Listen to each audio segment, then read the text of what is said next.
باب نمبر 2، باب فضل التوحیدی، بابن، اگر آپ اس کو تنوین کے ساتھ پڑھیں تو فضل کو آپ ضمہ سے پڑھ سکتے ہیں، اور اگر باب کو ضمہ سے پڑھیں، پیش جس کو ہم کہتے ہیں، تو پھر فضل کو آپ کو کسرہ کرنا پڑے گا۔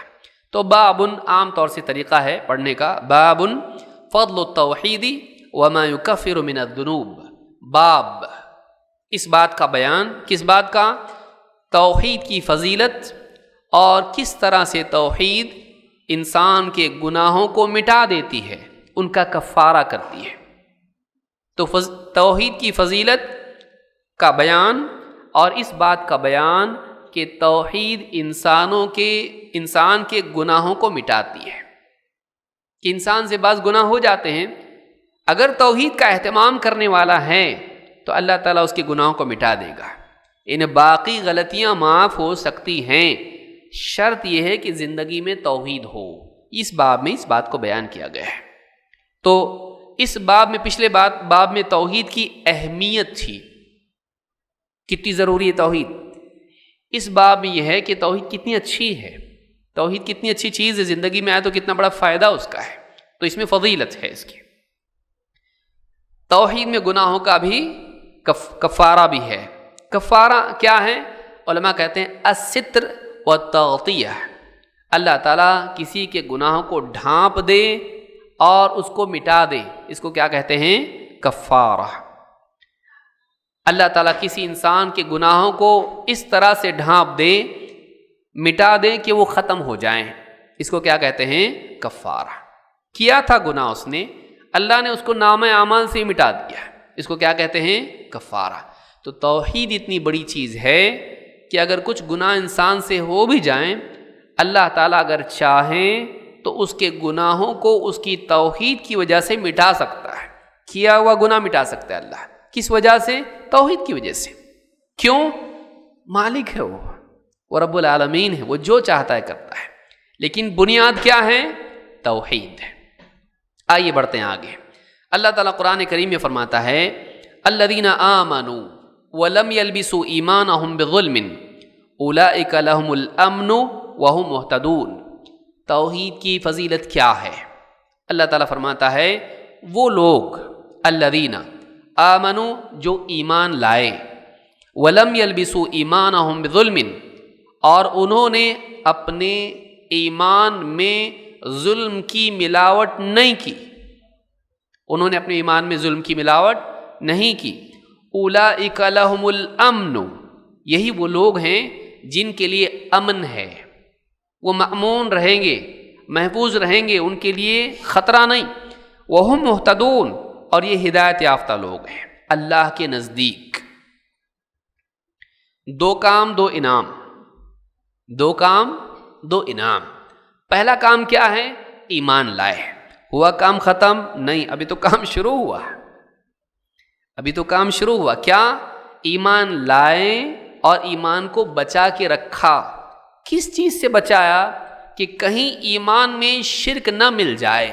معلوم ہوا کہ خطرہ زندگی بھر رہے گا کہ ایمان لانے کے بعد بھی اس میں شرک آ سکتا ہے، تو وہ زندگی بھر سٹرگل کرتے رہے، کوشش کرتے رہے کہ ان کا ایمان سیف رہے، ان کا ایمان محفوظ رہے، اس میں شرک نہ ملے۔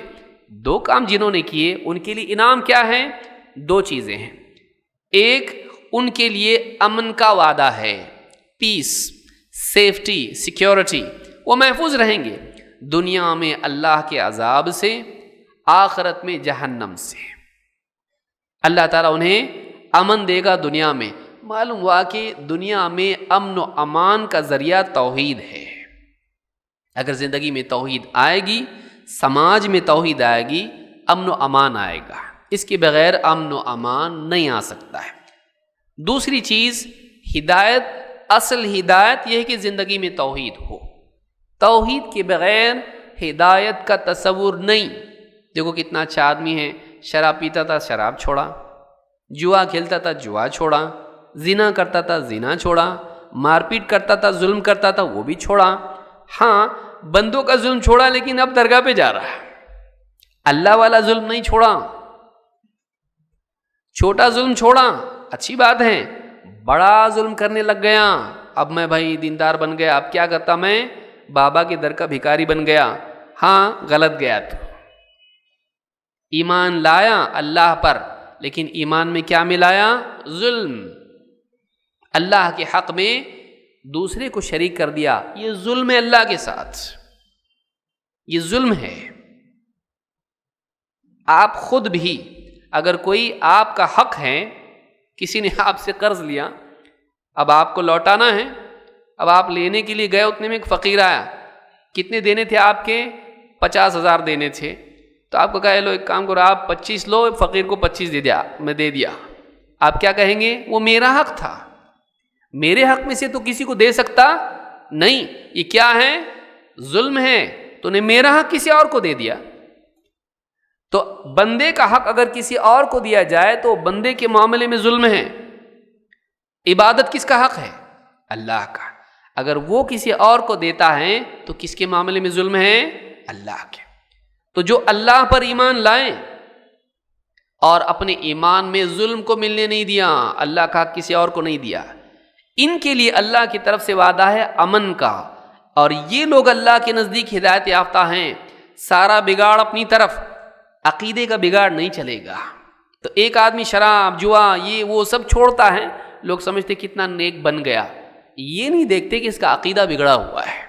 اللہ کے نزدیک ہدایت صرف یہ نہیں ہے کہ ایک انسان اخلاق میں اچھا بن جائے، اللہ کے نزدیک ہدایت اصل یہ ہے کہ وہ توحید والا بن جائے۔ تو توحید نہیں تو ہدایت نہیں، چاہے کتنا بھی اچھا بن، کتنا بھی نیکیاں کرنے والا بن، توحید نہیں تو نیک نہیں، ہدایت نہیں۔ تو اس آیت میں بتایا گیا ہے کہ نجات کے لیے ایسا ایمان مطلوب ہے جو شرک سے پاک ہو۔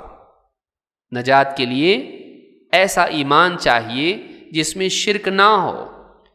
شرک ظلم ہے، کیونکہ حدیث میں اللہ کے نبی صلی اللہ علیہ وسلم نے اس آیت کی تفسیر میں کیا کہا؟ جب صحابہ پریشان ہوئے کہ ہم میں سے کون ہے جس سے کچھ نہ کچھ ظلم نہیں ہوتا، تو آپ نے جواب میں کہا کہ لیس کما تظنون، ویسا نہیں جیسا تم سمجھ رہے ہو، انما ہوا شرک، یہ جو ظلم یہاں پر کہا گیا ہے یہ شرک ہے۔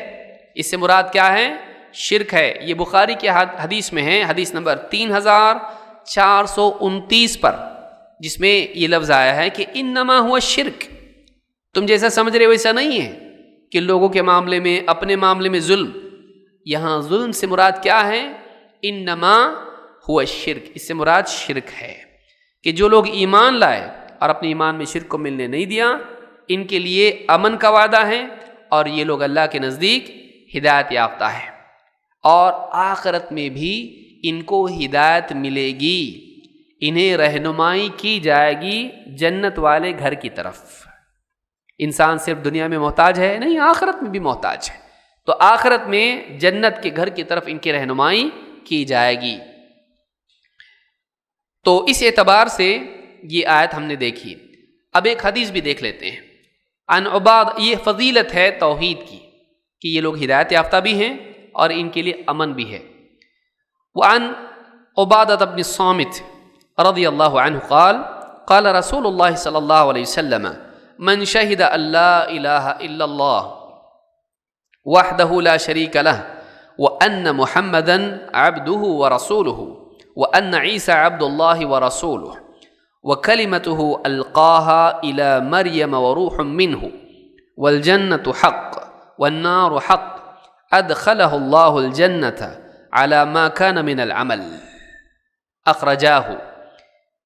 عبادہ ابن صامت رضی اللہ تعالیٰ سے روایت ہے، فرماتے ہیں اللہ کے رسول صلی اللہ علیہ وسلم نے ارشاد فرمایا، جو شخص اس بات کی گواہی دے کہ اللہ کے سوا کوئی عبادت کا حقدار نہیں، اللہ اکیلا ہے، اس کا کوئی شریک نہیں، اور محمد صلی اللہ علیہ وسلم اللہ کے بندے اور اس کے رسول ہیں، اس کی گواہی دے، اور اس کی بھی گواہی دے کہ عیسیٰ علیہ السلام بھی اللہ کے بندے اور اس کے رسول ہیں، اور وَكَلِمَتُهُ أَلْقَاهَا إِلَى مَرْيَمَ وَرُوحٌ مِّنْهُ، اور اللہ کی طرف سے مریم کی طرف القاء کیا گیا کلمہ ہیں اور اس کی طرف سے ایک روح ہے، اور جنت حق ہے اور جہنم حق ہے، جہنم کی آگ حق ہے، تو یہ جو گواہی دیتا ہے اللہ تعالیٰ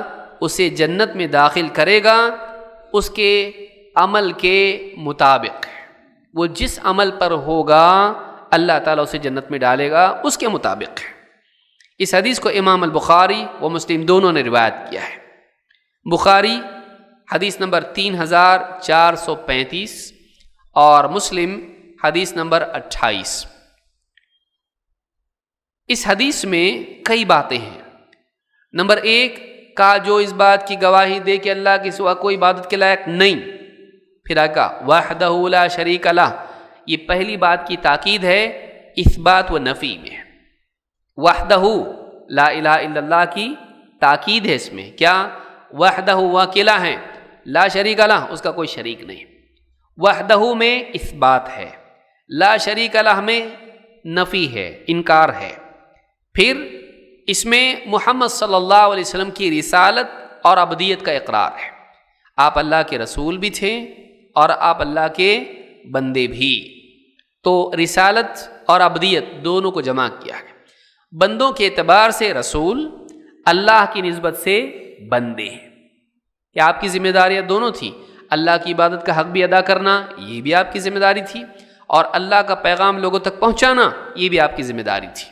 اسی طرح سے وَأَنَّ عِيسَىٰ عَبْدُ اللَّهِ وَرَسُولُهُ، عیسیٰ علیہ السلام کا بھی یہی معاملہ ہے، عیسیٰ علیہ السلام بھی اللہ کے بندے اور اس کے رسول ہیں، وہ حیات ہیں، اللہ نے ان کو زندہ اوپر اٹھا لیا، اور عیسیٰ علیہ السلام اللہ کا کلمہ ہے۔ کلمہ ہے سے مراد اللہ تعالیٰ کے کلمے سے پیدا ہوئے، اللہ تعالیٰ نے حکم دیا ہو گئے۔ ان مثل عیسیٰ عند اللہ کمثل آدم، عیسیٰ کی مثال اللہ کے نزدیک آدم کی طرح ہے، خلقہ من تراب ثم قال له کن فیکون، اللہ تعالیٰ نے انہیں مٹی سے پیدا کیا اور کہا ہو جا، تو وہ ہو گئے۔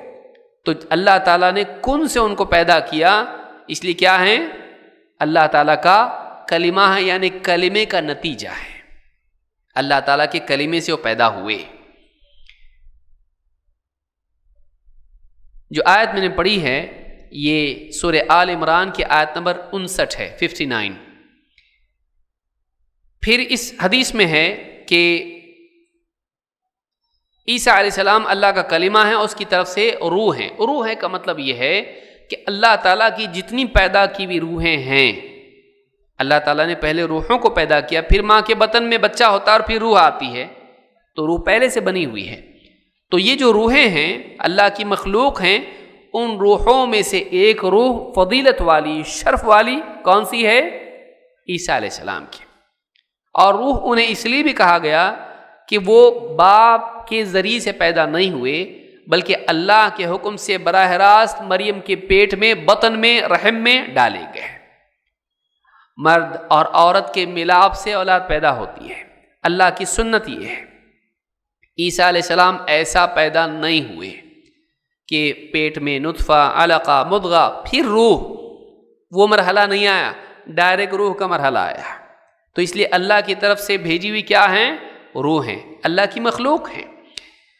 پھر جنت اور جہنم مخلوق ہیں، اللہ تعالیٰ نے پیدا کیا ہے اور موجود ہیں، اور کیا ہیں، موجود ہیں۔ اور اسی طرح سے حدیث میں یہ بات بیان کی گئی کہ اس کے عمل کے مطابق اللہ اس کو جنت میں ڈالے گا جو ان چیزوں کی گواہی دے گا۔ نیک ہے، بہت سارے اعمال نیک اس نے کیے، گناہوں سے بچا، اس کے مطابق اس کو جنت کا مقام ملے گا۔ اس سے کم ہے، اس کے مطابق اس کو جنت ملے گی۔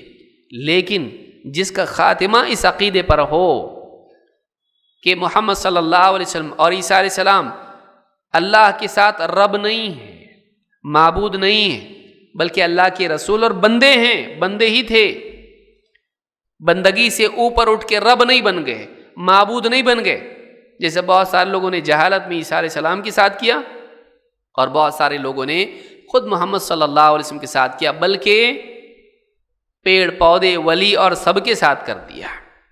تو جنہوں نے نہیں کیا ایسا، اللہ کے رسول کو بندہ اور رسول ہی مانا اور جنت جہنم کو بھی مانا، آخرت کو تسلیم کیا، توحید کا عقیدہ تھا، رسولوں کو بندہ ہی مانا اور رسول مانا، اور جنت جہنم پر، آخرت پر، انجام پر انہوں نے یقین کیا کہ اچھا برا انجام سامنے آنے والا ہے عمل کے مطابق۔ تو اللہ کے نبی صلی اللہ علیہ وسلم فرماتے ہیں اللہ ایک نہ ایک دن انہیں ضرور جنت میں ڈالے گا، یہ ہمیشہ کے لیے جہنم میں نہیں جائیں گے، جیسا عمل ہوگا ویسی جنت ملے گی، جس درجے کا عمل ہوگا اس درجے کی جنت ملے گی۔ تو اس حدیث سے یہ بات معلوم ہوئی کہ موحدین اگر گناہ گار بھی ہوں تو ایک نہ ایک دن ضرور جنت پہ جائیں گے، چاہے جیسے عمل انہوں نے کیا ہو، لیکن جنت میں ضرور جائیں گے۔ وَلَهُمَا فِي حَدِيثِ عِتْبَانَ، آگے کہتے ہیں وَلَهُمَا فِي حَدِيثِ عِتْبَانَ رضی اللہ عنہ فَإِنَّ اللَّهَ حَرَّمَ عَلَى النَّارِ مَنْ قَالَ لَا إِلَهَ إِلَّا اللَّهِ يَبْتَغِي بِذَلِكَ وَجْهَ اللَّهِ۔ وَلَهُمَا یعنی بخاری اور مسلم ہی میں ایک حدیث ہے جو حضرت عتبان رضی اللہ تعالیٰ عنہ سے آئی ہے، اس کے الفاظ ہیں اللہ کے نبی صلی اللہ علیہ وسلم نے فرمایا فَإِنَّ اللَّهَ حَرَّمَ عَلَى النَّارِ، اللہ تعالیٰ نے جہنم پر حرام کر دیا ہے اس شخص کو من قال لا الہ الا اللہ، جو لا الہ الا اللہ کا اقرار کرے، یبتغی بذلک وجہ اللہ، اور اپنے اس اقرار میں اللہ کی رضا کا طالب ہو۔ کس کے لیے کہے؟ اللہ کے لیے، جان بچانے کے لیے نہیں، دنیا میں مقام پانے کے لیے نہیں، بلکہ اللہ کو راضی کرنے کے لیے وہ لا الہ الا اللہ کا اقرار کرے۔ تو اس حدیث میں بتایا گیا کہ جو اللہ کی خاطر لا الہ الا اللہ کا اقرار کرے، شہادتین کا اہتمام کرے، لا الہ الا اللہ کا اقرار کرے، وہ جہنم اس پر حرام ہے، وہ جہنم پر حرام ہے، یعنی جہنم اسے نہیں جلائے گی۔ تحریم کا معنی عربی زبان میں منع کے ہوتے ہیں، حرم منع، ممنوع ہے کہ جہنم اسے جلائے، اسے نقصان پہنچائے، یعنی وہ ہمیشہ جہنم میں نہیں رہے گا۔ اس حدیث میں اخلاص کے ساتھ توحید کے اقرار کی فضیلت ہے۔ اس حدیث سے بات معلوم ہوتی ہے کہ آدمی کو اللہ کی خاطر کلمہ پڑھنا چاہیے، اپنی جان بچانے کے لیے یا مسلمان ہونے کے جو بھی فوائد حاصل کرنے کے لیے نہیں جو دنیا میں ہوتے ہیں، بلکہ کس لیے؟ اللہ کو راضی کرنے کے لیے۔ تو توحید میں اخلاص ضروری ہے۔ یہ جو حدیث ہے یہ بخاری میں حدیث نمبر 425 اور صحیح مسلم میں حدیث نمبر 33 اس پر موجود ہے۔ آگے بڑھتے ہیں۔ وعن ابی سعید مرفوعا، حضرت ابو سعید رضی اللہ تعالیٰ عنہ سے مرفوعاً یہ روایت آئی ہے۔ مرفوع اس روایت کو کہتے ہیں جس میں اللہ کے نبی صلی اللہ علیہ وسلم کا قول یا عمل ہو، جس حدیث میں نبی صلی اللہ علیہ وسلم تک جو پہنچتی ہو، آپ کی بات یا آپ کا عمل اس میں بیان کیا گیا ہو، ایسی حدیث کو مرفوع کہتے ہیں۔ وعن ابی سعید رضی اللہ عنہ مرفوعاً قال موسیٰ یا رب، موسیٰ علیہ السلام نے کہا اے میرے رب، علمنی شیئا اذکرک وادعوک بہ، اے میرے رب مجھے کوئی ایسی بات سکھا دے، ایسا کلام، ایسا ذکر سکھا دے کہ میں اس کے کہنے سے تجھے یاد کروں، میں اس کا اہتمام کروں تجھے یاد کرنے کے لیے، وادعوک بہ، اور تجھے پکارا کروں۔ قل یا موسیٰ لا الہ الا اللہ، اللہ تعالیٰ نے فرمایا اے موسیٰ لا الہ الا اللہ کا اہتمام کر، یہ کہا کر۔ قال یا ربی کل عبادک یقولون ھذا، موسیٰ علیہ السلام نے کہا اے میرے رب سارے ہی بندے تو یہ کہتے ہیں، میں کچھ خصوصی چاہتا ہوں، سارے ہی بندے تو ایسا کہتے ہیں۔ قال یا موسیٰ لو ان السماوات السبع وعامرهن غیری والارضین السبع فی کفۃ ولا الہ الا اللہ فی کفۃ مالت بہن لا الہ الا اللہ۔